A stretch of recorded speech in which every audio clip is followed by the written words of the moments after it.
میدونستی که ادیت حرفه‌ای عکس چقدر روی زیبایی عکس تاثیر داره؟ این عکس رو ببین، قبل و بعدشو ببین چقدر فرق کرده. عکس جدا از این که قشنگی عکس، کیفیت عکسی که میگیری مهم هستش، اما ادیتش هم خیلی مهمه.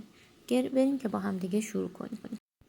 شیما هستم، با سری آموزش‌های اپلیکیشن ادیت و طراحی موبایل در خدمتتون هستم. آموزش این قسمت ما آموزش نرم افزار اسنپسید هستش.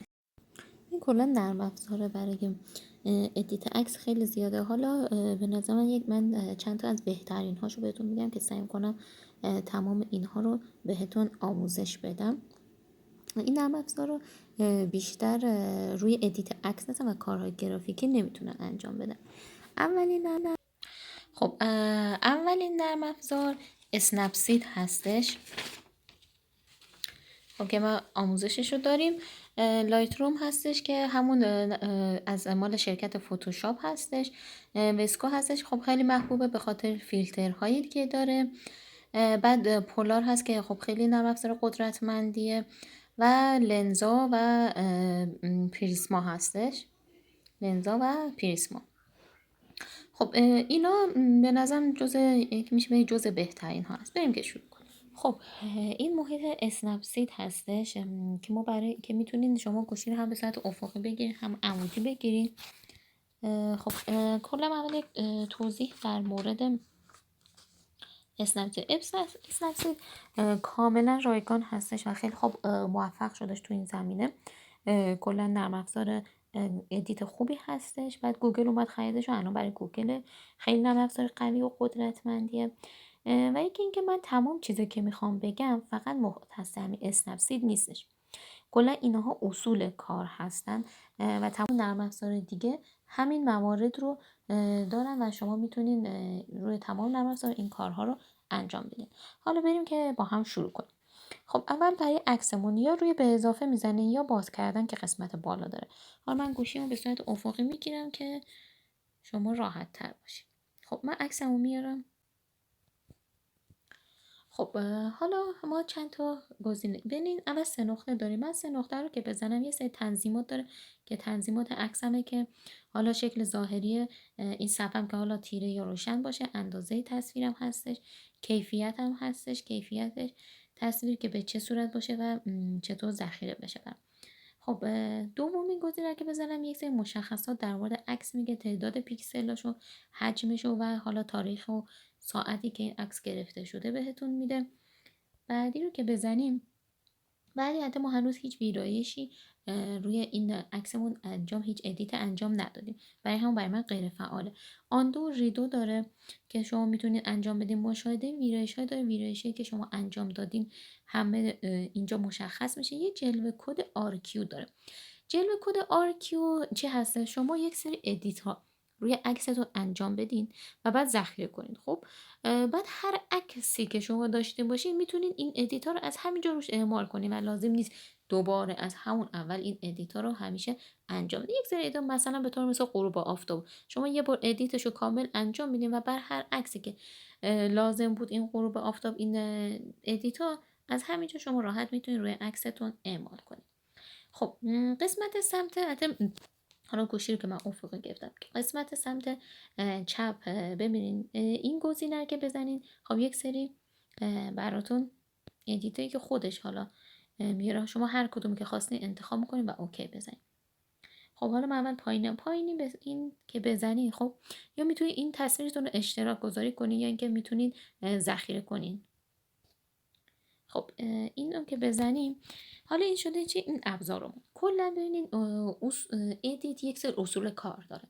یعنی شما اگر این اصول رو به ترتیب انجام بدین هم کارتون راحت تره و هم ادیتتون مرتب میشه و چیزی از قلم نمیفته.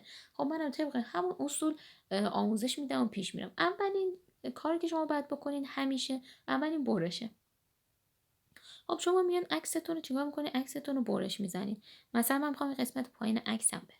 خب میگیرم. حالا من این رو که بزنم قسمت های مختلف سری استانداردها برای من میاره.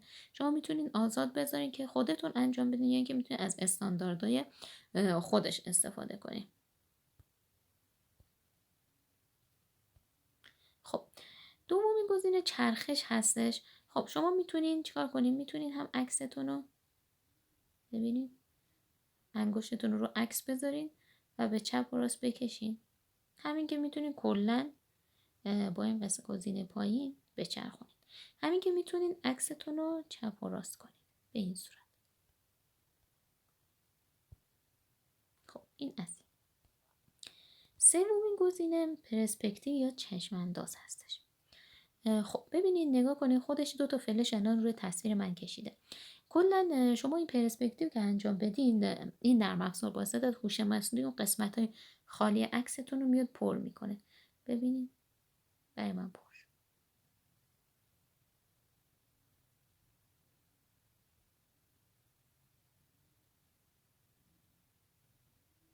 قسمت خالی عکس رو میاد پر میکنه. حالا اگر دیدی خب این درست و خوب براتون انجام نداد، میان چیکار میکنین؟ میان میگین که دور عکس من حالا سفید باشه، اون اضافه ها یا سیاه باشه، یا که همون هوشمند که یعنی خودش پر کنه. یک چوب جادویی داره، شما که اینو بزنی خودش براتون انجام میده و بعد قسمت های خالی رو براتون پر میکنه. خب اوکی. گزینه بعدی بزرگ کردنه. خب بزرگ کردن برای چیه؟ میخوام من تصویرم رو بزرگتر کنم. همونطور گفتم با استفاده از هوش مصنوعی تشخیص میده که خب این تصویر اگر بزرگ باشه باید چی باشه. خب ببینید اینجاش که خب اصلا خوب نشد.